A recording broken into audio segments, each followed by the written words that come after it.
రాజన్న సిరిసిల్ల జిల్లా బోయినపల్లి మండలం ఇటు గంగధార వెళ్ళే రహదారి ఏదైతుందో స్తంభంపల్లి గ్రామానికి ఆనుకొని గత ఏడాదిన్నర క్రితం ఈ బ్రిడ్జి పనులు స్టార్ట్ చేయడం జరిగింది. మరి ఈ మధ్యకాలంలో వెమ్లాడకు సంబంధించిన హనుమాజిపేట బ్రిడ్జి మనం చూస్తుండగానే జరిగిపోయింది, అది కూడా అయిపోయింది కంప్లీటు. మరి ఇటు మల్లారం రోడ్డు చూసుకుంటే ఆ బ్రిడ్జి కూడా దాదాపు కంప్లీట్గా వస్తుంది.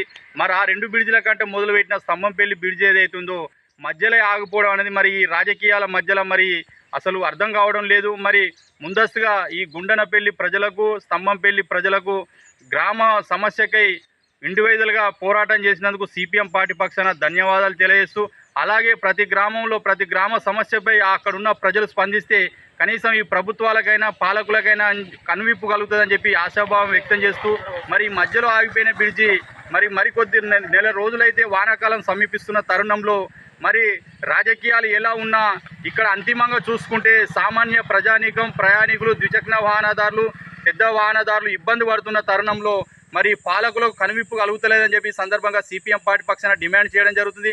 మరో నెల రోజుల్లో వానాకాలం వస్తుంది కాబట్టి ఈ పాలకులు, ప్రభుత్వ అధికారులు, జిల్లా కలెక్టర్ గారు మేల్కొని యుద్ధ ప్రాతిపదికన ఈ బ్రిడ్జి నిర్మాణం చేయవలసిన అవసరం ఎంతైనా ఉంది.